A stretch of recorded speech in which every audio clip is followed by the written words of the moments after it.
On this week's episode of Hanging with MNL. Let me cut you there. Anytime you hear Ati, let's nominate, who is Yes! Where do you find What nominations? is it's the line manager of this procurement Where do person you find who felt that nominations? they need cyber security training. Okay. Welcome to the Hanging with MNL podcast, where we discuss and debate all matters affecting people in their careers and the workplace. Our goal is to tackle the difficult issues affecting our communities in the career space and to guide people to their most happy place. There's a very controversial thing that happens at work called training. And it is marred with a lot of issues.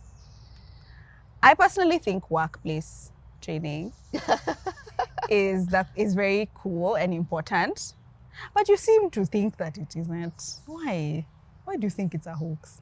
To be honest, 80% of workplace training is a hoax. There's a small 20%, and even that 20 I've really pushed it to 20. We were probably more at 90-10. So the thing with it, I find that it can be politicized quite a lot, the training aspect of it. And you'll find it's not necessarily the person who needs the specific training that is going for this training, but somebody who is buddy with somebody in HR or buddy up there, especially with trainings that you're going out of the country or you're going here to some lodge. You'll find a random procurement guy going for an IT cyber security training, and the IT guy is sat in his office pushing paper. So for me, I have certain challenges with things like that.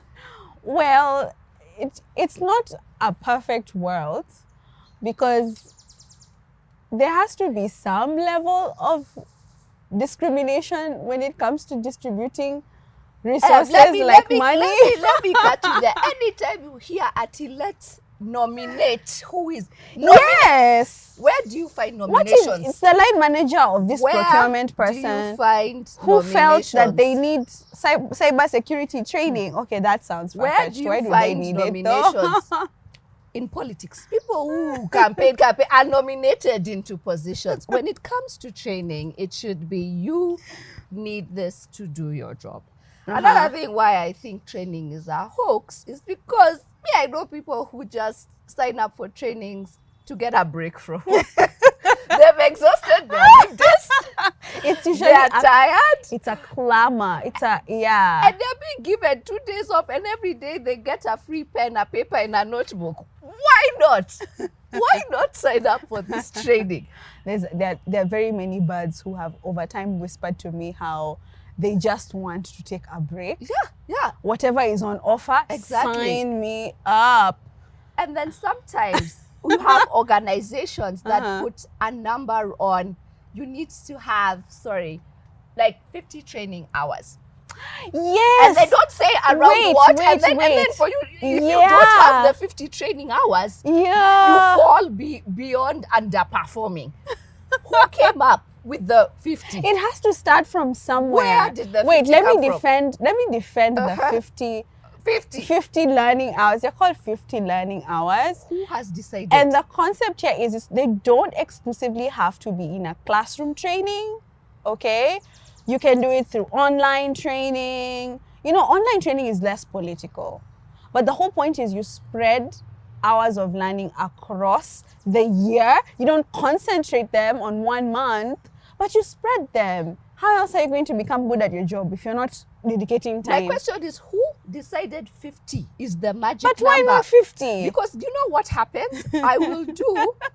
What will end up happening is most trainings have like a number attached to it. So I won't pick a training that necessarily helps me do my job better or something I'm interested in. I'm like, this training gives me 30 points. Versus the one that helps me do my job gives me 2 points. Guess the one that I will do. Okay, you points, brought and I've in. just done it and I move on with life. Lily, you brought in a different angle here, Trainings are which is continuous professional development, and some professions really need it. Lawyers need it. HR people like us need it, and it helps you get better. I like what you're saying, though, that it has to be training that's directly going to impact how you perform. It's not training for training's sake.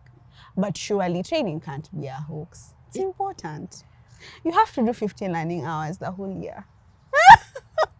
You know, I think You for should me, see I think for Lily's me- face. I think for me, Lily why I is also struggle with flabbergasted. this. And She this is is why- flabbergasted this is by why the sound of 15 I learning don't hours. understand even how, Mudhoni, you're so passionate about this, but I think we'll tackle that as we move. I think also something that I struggle with is that usually when it comes to training, it's usually the first budget that gets cut. You know, we share that. We share You know, that from the top. displeasure.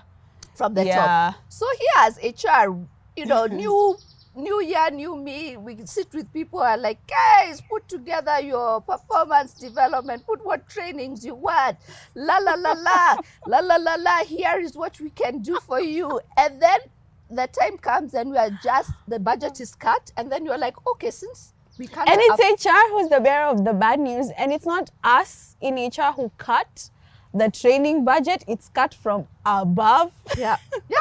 But we have to bear the bad news and tell you. And I can speak from experience. It has made me many times so unpopular because then I have to manage expectations. You wanted all this beautiful training on data science, and suddenly I can only spare 20,000 shillings. And training data scientists is so expensive.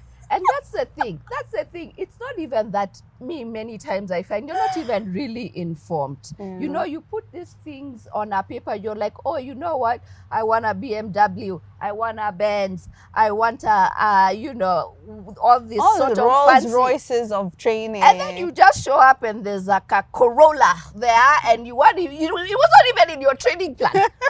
But here you're just like, because this is what we can that afford, often we are going to happens. impact this training on you. Yes, And I didn't yes, want yes. it. Nothing's wrong with a Corolla. If you're out here driving a Corolla, I even see mine here looking at me quite lavishly. Yeah. But that's not what I wanted. And you're bringing in a very important thing now, and that's an important takeaway for our listeners, is for training is meant to be an outside-in sort of thing. You have to look at if you're in sales, you know, like what is the market looking for? What are the customers interested in?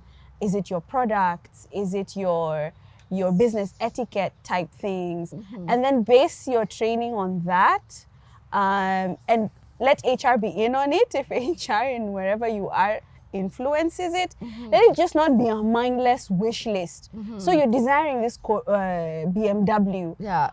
Oh, do we need it? You know, us who are paying for this BMW, do we need it? Maybe all we need is the Corolla to take you from point A to B.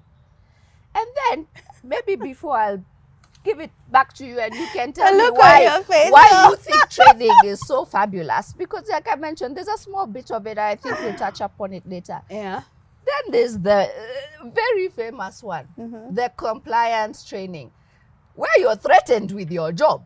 If you don't take this training for risk and compliance, hey, you might as well just start signing up. But and you start no. getting, which is important. Yeah, there's No. probably a reason why Yeah. you're told to do that. And don't get me wrong, some of these trainings, it's mandatory and I get why you should do it.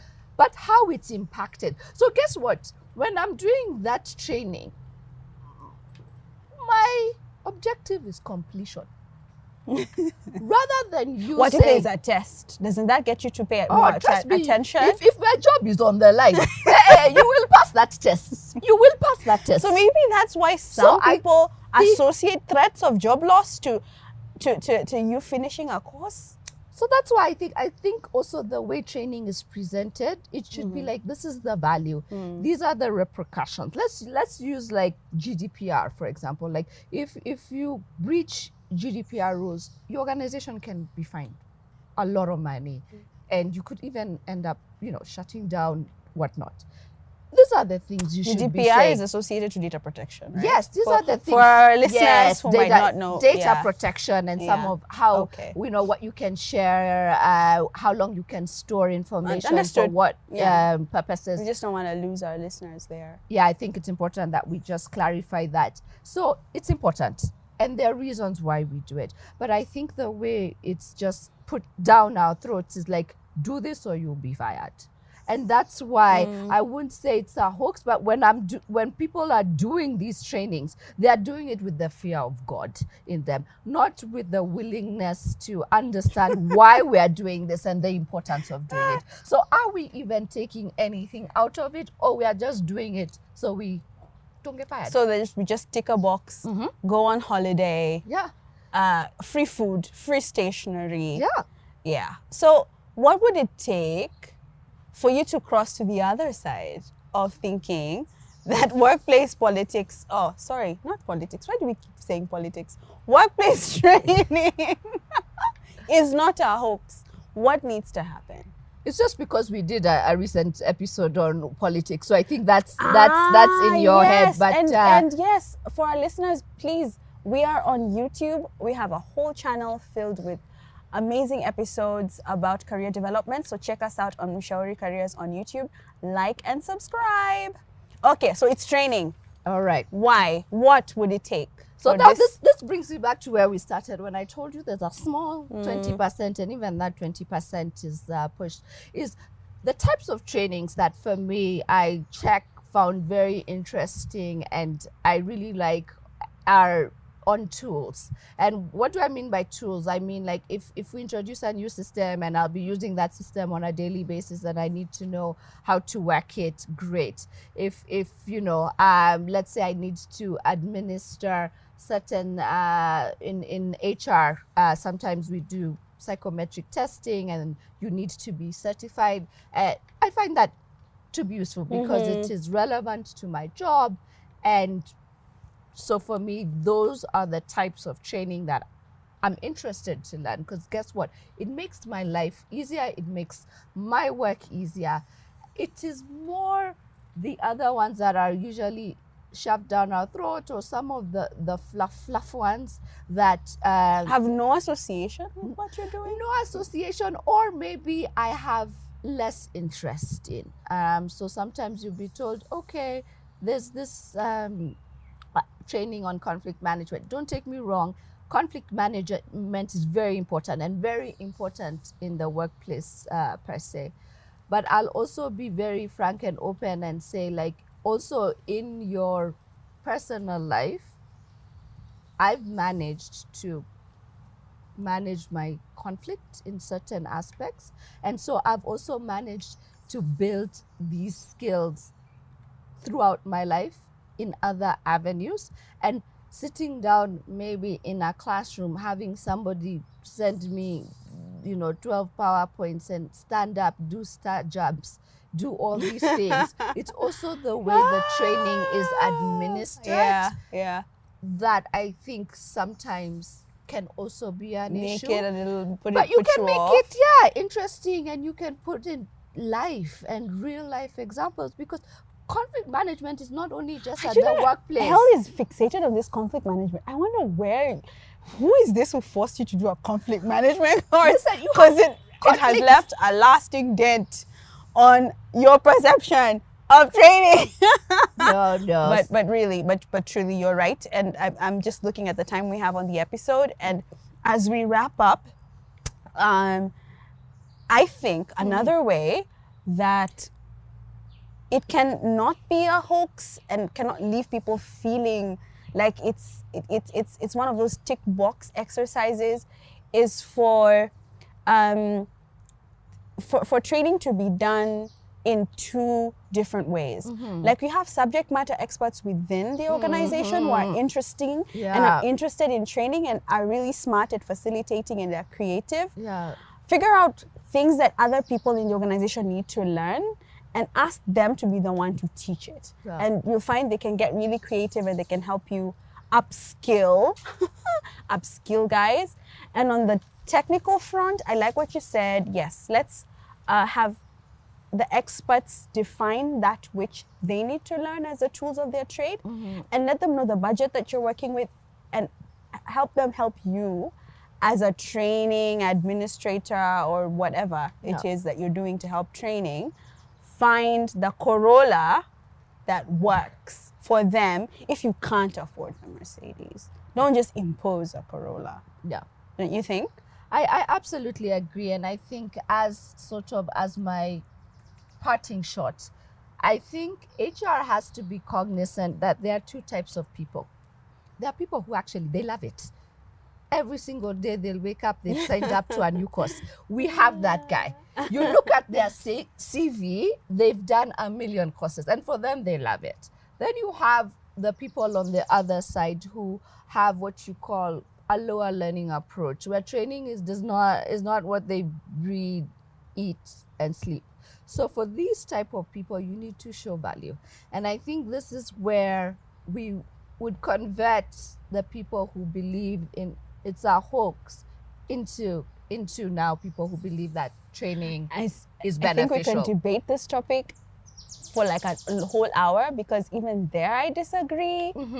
Because if we leave it up to people who like learning and those who don't like it, and use that as a way, I think you never learn anything. I'm just saying HR needs to present training to the two different people differently. Okay. Because for the people who love learning, you don't even need to send out an email. They are the ones on your door. What training is there? What can I do? What can I do? Okay, yeah. Like me, like I love new knowledge.